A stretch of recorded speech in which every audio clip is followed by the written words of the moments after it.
আমাদের আমি যে কথাটি বলতে চাচ্ছি 2 শতাধিক কারখানা বোনাস বেতন পরিশোধ করা হয় না। বিভিন্ন জায়গায় কারখানা আলোচনা হচ্ছে, আঞ্চলিকভাবে আলোচনা হচ্ছে, তার মধ্যে কিছু কিছু সমাধান হচ্ছে। আবার অনেক জায়গায় শ্রমিকদের উপর সন্ত্রাসী লেলিয়ে দেওয়া হয়েছে। গতকাল গাজীপুরের মৌচাকে বায়ু ভেষণে সেইখানে মালিকের সন্ত্রাসী বাহিনী শ্রমিকদের পিটিয়েছে, 50 শতাধিক শ্রমিক আহত হয়েছে। এর মধ্যে একজন গুরুতর আহত হয়েছে, তার পা ভেঙে দেওয়া হয়েছে। বিভিন্ন জায়গাগুলি চলছে। ফলে আরো কারখানার শ্রমিকরা এখানে আসতে পারে, কিন্তু আমরা সবাই সকল শ্রমিকের দাবির জন্য এই শ্রমিক নিয়ে আমরা বলছি।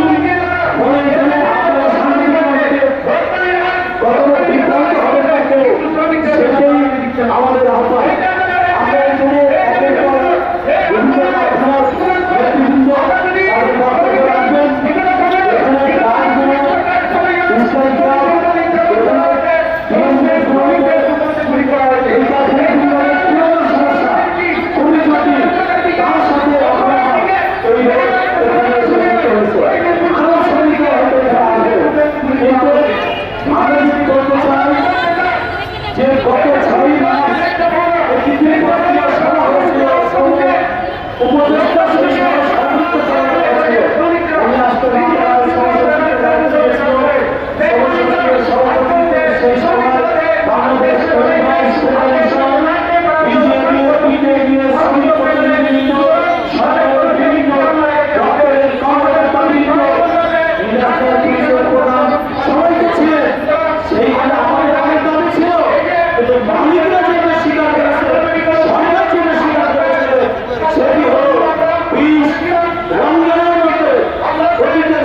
রাজগুলো করতে হয়। আমরা সেই ত্রিপক্ষীয় সভা সিদ্ধান্ত অতি দ্রুত করার জন্য আহ্বান জানাচ্ছি। সকল শ্রমিকদের বকেয়া বেতন বোনাস সেটি পরিশোধ করার আমরা দাবি জানাচ্ছি। এখানে বিভিন্ন সংগঠনের নেতৃত্ব আছে, তারা পর্যায়ক্রমে বক্তব্য রাখবে। আমরা গতকালকে আমাদের ইস্টার ক্লাবের একজন আন্দোলনরত ভাই রামপ্রসাদ সিং জানি, তিনি এখানে আন্দোলনরত অবস্থায় মৃত্যুবরণ করেছে।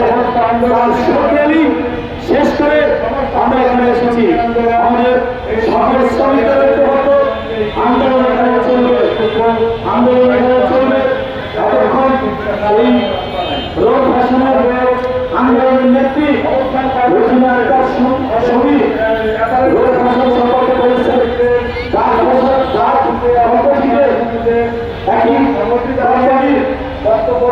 গ্রুপের ঢাকায় বক্তব্য রাখবেন 3টি এবং ঢাকায় 4টি